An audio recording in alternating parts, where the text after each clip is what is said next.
Friends మీరు ఫోమోలో వెళ్ళి అంటే ఫియర్ ఆఫ్ మిస్సింగ్ అవుట్లో వెళ్ళి కొంటున్నారా? అంటే అన్ని పాజిటివ్ స్టోరీస్ విని కొంటున్నారా ఫ్రెండ్స్? అంటే మీరు ఎటువంటి అవగాహన లేకుండా, ఎటువంటి అనాలిసిస్ లేకుండా ఏదైనా అసెట్‌లో ఇన్వెస్ట్‌మెంట్ చేస్తే అందులో వెళ్తే మీరు ట్రాప్ అవుతారు ఫ్రెండ్స్. ఇలా ట్రాప్‌లో వెళ్ళి కొన్నప్పుడు ఏమవుతుందంటే మనకు అనుకోకుండా మనకు చాలా ప్రాబ్లమ్ వచ్చి మనం లాంగ్ రన్‌లో వెల్త్ క్రియేట్ చేయడం కొంచెం కష్టమవుతుంది ఫ్రెండ్స్.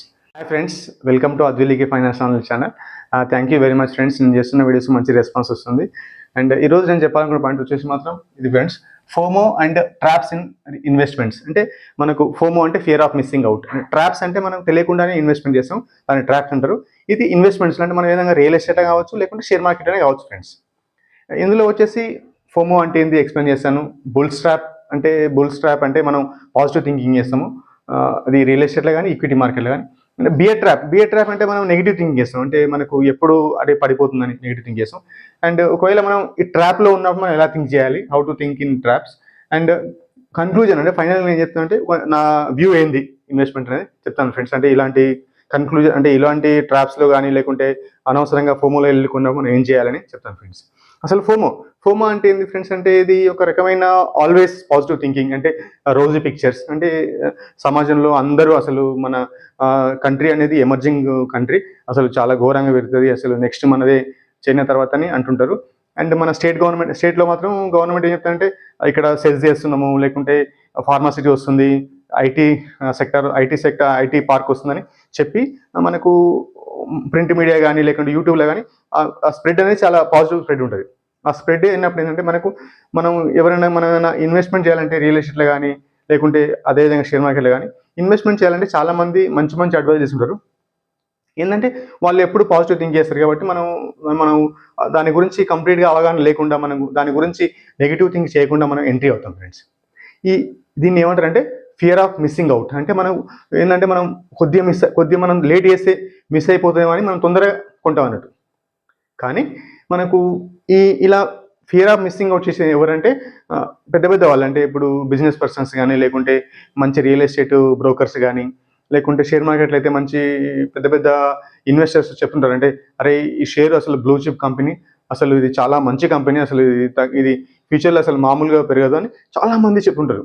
కాబట్టి మనం ఎటువంటి అనాలిసిస్ చేయకుండా, మనకు కాంట్రేరియన్ థింకింగ్ లేకుండా మనం పోయి అందులో మనం ఇన్వెస్ట్మెంట్ చేస్తాం. దాన్ని ఏమంటారంటే ఫోమో. అంటే మనకు ఎమర్జెన్సీలో హరి పోయి మనం ఇన్వెస్ట్మెంట్ దాన్ని ఏమంటారు ఫోమో అంటారు. ఫోమోలో వెళ్ళి మనం కొంటాం తర్వాత కొంతకాలం తర్వాత తెలుస్తుంది మనం ఎంట్రీ అయిన ప్రైస్ మంచి ప్రైస్ కాదు, అది చాలా హై ప్రైస్, మనం ఓవర్ వాల్యూ ఉన్నాము అని అర్థమవుతుంది.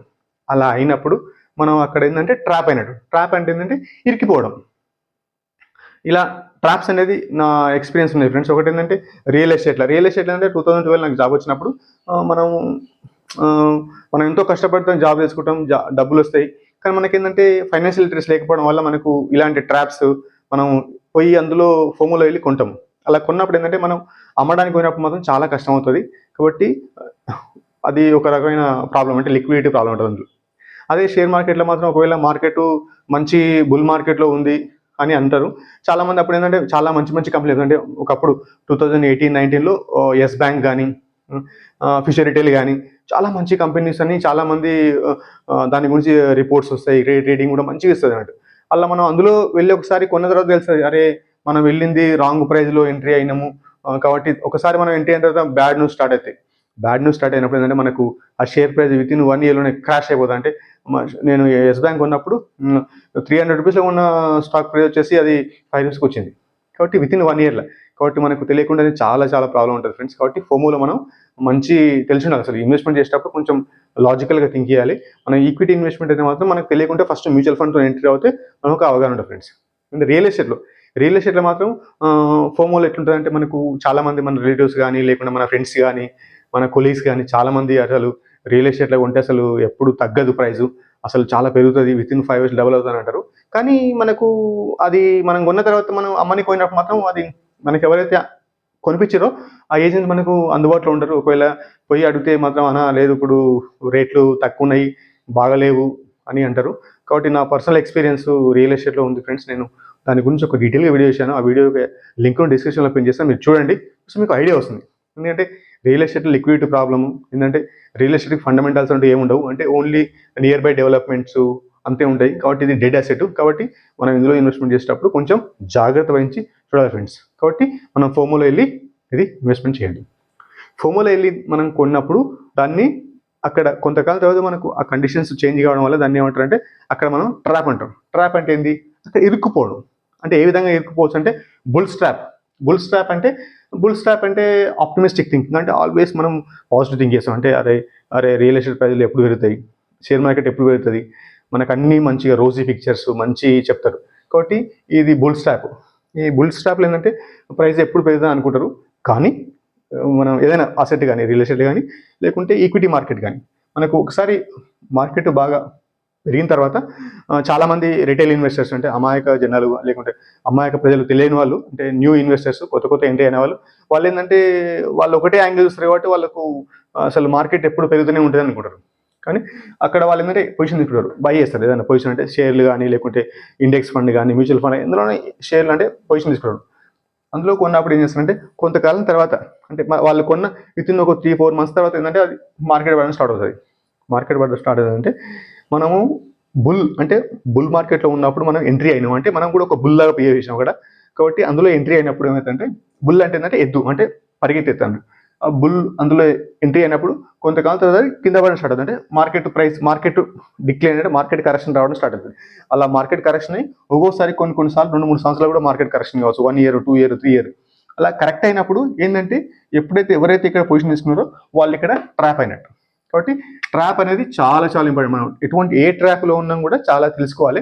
ఎందుకంటే ఒకవేళ మన ట్రాప్లో అయితే మాత్రం కొన్నిసార్లు మనం ఇబ్బంది అవుతుంది. కాబట్టి మనం ఇన్వెస్ట్మెంట్ చేసేటప్పుడు ఫండమెంటల్స్ నేర్చుకొని అసలు ఏంది అనేది కొంచెం కాంట్రేరియన్ థింకింగ్ అంటే కొంచెం వాళ్ళకు క్రౌడ్కి అగెనిస్ట్గా థింక్ చేస్తే క్రౌడ్కు విభిన్నంగా థింక్ చేస్తే మాత్రం మనకు కొంచెం లాజికల్గా మంచిగా ఉంటుంది ఫ్రెండ్స్. కాబట్టి ఇది బియర్ ట్రాప్ అంటే ఇది బుల్ స్ట్రాప్. అంటే బుల్ స్ట్రాప్ తర్వాత ఏంటంటే బుల్ స్ట్రాప్ వచ్చిన తర్వాత బియర్ మార్కెట్ స్టార్ట్ అవుతుంది. ఓకేనా ఫ్రెండ్స్. అంటే నెక్స్ట్ దీనికి ఆపోజిట్ ఏంటంటే బియర్ ట్రాప్ ఏంటంటే మార్కెట్ బాగా పడుతుంటుంది. మార్కెట్ పడుతున్నప్పుడు అందరూ చాలా నెగిటివ్ మాట్లాడతారు. అంటే అరే షేర్ మార్కెట్ వేస్ట్ రా, రియల్ ఎస్టేట్ మార్కెట్ వేస్ట్ రా, అసలు గోల్డ్ పెడితే బాగుండేది, అసలు గోల్డ్ మంచిగా పెరుగుతుంది, లేకుంటే అసలు ఇన్ని పెట్టకుండా ప్రశాంతంగా ఎఫ్డి పెడితే బాగుంటుంది అని అనుకుంటారు. కానీ మనకు ఎట్లుంటుందంటే అన్ని నెగిటివ్ న్యూస్ ఉన్నప్పుడు ఏంటంటే మనం కొంతమంది తెలియగల వాళ్ళు ఏం చేస్తారంటే అలాంటప్పుడు ఎంట్రీ అవ్వరు కొంతమంది. కాబట్టి మనకి ఏంటంటే కాంట్రేరియన్ థింక్ చేసినందుకు మనకు ఈ ట్రాప్ నుంచి అనేది బుల్ మార్కెట్లో అయినా బియర్ మార్కెట్లో అయినా ఏ మార్కెట్లో ఉన్నా చాలామంది తెలివిగల వాళ్ళంటే ఇంటెలిజెంట్ పీపుల్ స్మార్ట్ ఇన్వెస్టర్స్ వాళ్ళు బుల్ మార్కెట్ ఉన్నా బియర్ మార్కెట్ ఉన్నా మంచి డబ్బులు సంపాదిస్తారు ఫ్రెండ్స్. ఓకేనా.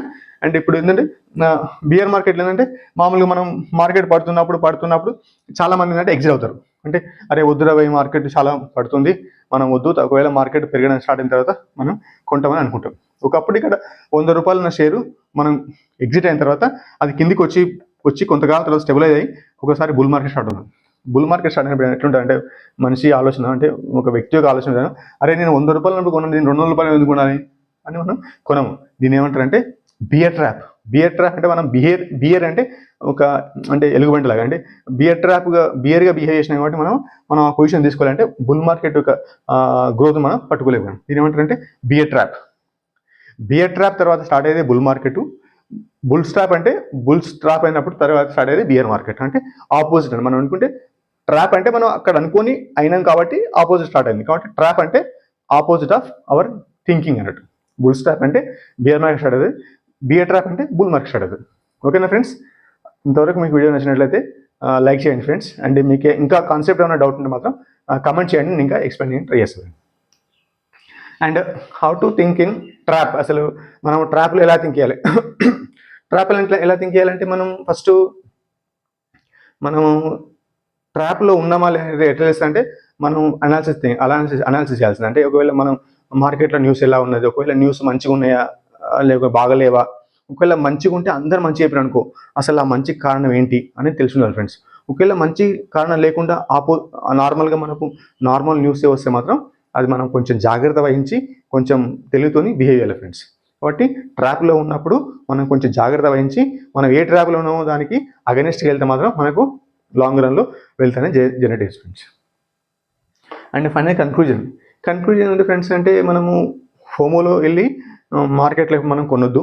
అండ్ ట్రాప్లో ఉన్నాం కదా, ఫోమోలో ఉన్నాం కదా అని మనం మార్కెట్లో వెళ్ళి ఎప్పుడే అమ్మేయడం కూడా మంచిది కాదు. కాబట్టి మనం ఎక్కడ ఉన్నాము, మనం ఎంట్రీ అయినామా, మార్కెట్లోకి ఎంట్రీ అయినప్పుడు మన టార్గెట్ ఏంటి, మనం ఎంతకు అమ్మాలనుకున్నాము, ఎంత కొనాలనుకున్నాము, ఎంత కొన్నాము, దాన్ని చూసుకొని ఎంట్రీ కావాలి ఫ్రెండ్స్. అండ్ ఇంకోటి ఏంటంటే రియల్ ఎస్టేట్లో కానీ, ఏదైనా ఇన్వెస్ట్మెంట్ రియల్ ఎస్టేట్లో కానీ లేకుంటే ఈక్విటీ మార్కెట్లో కానీ మనము ఇన్వెస్ట్మెంట్ చేసేటప్పుడు దాని గురించి ఒక థరో అనాలిసిస్ చేయాలి. థరో అనాలిసిస్ చేయకుంటే ఏమవుతుందంటే తర్వాత మనకి ఏం ప్రాబ్లం అవుతుంది, మనం ఎగ్జిట్ స్ట్రాటజీ వెళ్ళినప్పుడు మనకు క్యాపిటల్ అనేది స్టక్ అవుతుంది. లేకుంటే ఒకవేళ మనం హై ప్రాఫిట్ పొందాలనుకున్నా మనం పొందలేకపోతాం. నా పర్సనల్ ఎక్స్పీరియన్స్ అంటే టాటా మోటార్స్ కానీ, ఐటీసీ కానీ 2020లో COVID-19 కరోనా వచ్చింది. ఆ టైంలో నేను మంచిగా కొనిపెట్టుకున్నా. అంటే టాటా మోటార్స్ 60 రూపీస్కు, 70 రూపీస్కు, 90 రూపీస్కు, 100 రూపీస్కి వచ్చినప్పుడు నేను కొనుక్కున్న యావరేజ్ చేసుకున్నాను. కానీ ఒకసారి అది బ్యాక్ స్టార్ట్ అయిన తర్వాత నేను 280 రూపీస్కి అమ్మేసిన ఫ్రెండ్స్. కాబట్టి మనం అమ్మడం కూడా తెలిసి ఉండాలి. అంటే మనం ఎక్కడ ఉంటున్నాము, ఎక్కడ అమ్ముతున్నాము. కాబట్టి నేను అమ్మిన ఒక వితిన్ ఒక 6 months లోపల, అది 1 year లోపల అది నేను 280కి అమ్మితే అది పోయి 600 రూపీస్ పోయింది. అంటే డబల్ అది నేను అమ్మిన తర్వాత. కాబట్టి మనకు ఒకవేళ బుల్ మార్కెట్ స్టార్ట్ అయినప్పుడు కానీ, బియర్ మార్కెట్ స్టార్ట్ అయినప్పుడు మనకు తెలిసి ఉండాలి పీరియడ్స్ అంటే ఎంతవరకు ఉండొచ్చు ఎక్స్పెక్ట్ చేసి మనం. అంటే టాప్లో అమ్మడం కానీ బాటంలో కొనడం ఎవరు చేయలేరు. కాబట్టి మనకి ఏంటంటే ఒక యావరేజ్గా నియర్ టు బాటమ్ కానీ, లేకుంటే నియర్ టు టాప్ కానీ అమ్మడం కానీ, లేకుంటే నియర్ టు బాటమ్ కొనడం కానీ ట్రై చేస్తే మనకు లాంగ్ రన్ మంచిగా వెల్త్ జనరేట్ అవుతుంది ఫ్రెండ్స్. అండ్ రియల్ ఎస్టేట్లో కూడా, రియల్ ఎస్టేట్ అనేది ప్రైజ్లు అనేవి స్పెక్యులేటివ్ కాబట్టి అందులో కొంచెం మనం జాగ్రత్తగా వహించి ఇన్వెస్ట్మెంట్ చేయాలి ఫ్రెండ్స్. అండ్ నీ దగ్గర ఉన్న క్యాపిటల్కు ఎక్కువ మాత్రం రియల్ ఎస్టేట్ అలొకేట్ చేయకుండా డైవర్సిఫై చేయాలి. అంటే పోర్ట్ఫోలియో డైవర్సిఫై చేస్తే మనకి లాంగ్ రన్లో మనం వెల్త్ అనేది ఎక్కువ జనరేట్ చేస్తాం ఫ్రెండ్స్. కాబట్టి పోర్ట్ఫోలియో అంటే ఏంది అనేది అది కూడా నేను ఒక వీడియో చేశాను ఫ్రెండ్స్. ఆ వీడియో లింక్ డిస్క్రిప్షన్లో మెన్షన్ చేశాను. ఓకేనా ఫ్రెండ్స్, నేను ఆల్మోస్ట్ అనుకుంటా అన్ని కాన్సెప్ట్లు ఎక్స్ప్లెయిన్ చేశాను. And thank you very much friends. And మీకు వీడియో నచ్చినట్లయితే లైక్ చేయండి. అండ్ కాన్సెప్ట్ మంచిగా నచ్చుతున్నారు మీ ఫ్రెండ్స్కి షేర్ చేయండి. అండ్ ఇలాంటివి నేను ప్రతి వారం ఒక వీడియో చేస్తాను ఫ్రెండ్స్. కాబట్టి నేను నా ఛానల్ యొక్క ముఖ్య ఉద్దేశం ఏంటంటే ప్రతి ఒక్కరికి అంటే ఒక ఎంతో హార్డ్ వర్క్ చేసి జాబ్లు వస్తాయి. కాబట్టి మనకు డబ్బులు సంపాదిస్తున్నప్పుడు మనం ఎలా దాన్ని పొదుపు చేసుకోవాలి, ఎలా ఇన్వెస్ట్మెంట్ చేసుకోవాలి, ఆ కాన్సెప్ట్ అని నేను ప్రతి వారం ఒక వీడియో చేస్తున్నాను ఫ్రెండ్స్. కాబట్టి మీరు సబ్స్క్రైబ్ చేసుకుంటే మీకు ప్రతి వారం ఒక నోటిఫికేషన్ వస్తుంది. దాన్ని బట్టి మనకు ఫైనాన్షియల్గా మనం ఇంటెలిజెన్స్ కావచ్చు. తర్వాత మనకు ఫైనాన్షియల్ ఇంటెలిజెన్స్ కావడం వల్ల మనకు వేరే వాళ్ళు ఎవరు మనల్ని ఫూల్ చేయని కదా, అంత ఈజీ కాదు. మనం ఎటువంటి ట్రాప్లో మాత్రం దిక్కునే ఛాన్స్ అనేది ఉండదు ఫ్రెండ్స్. ఓకేనా friends, thank you very much.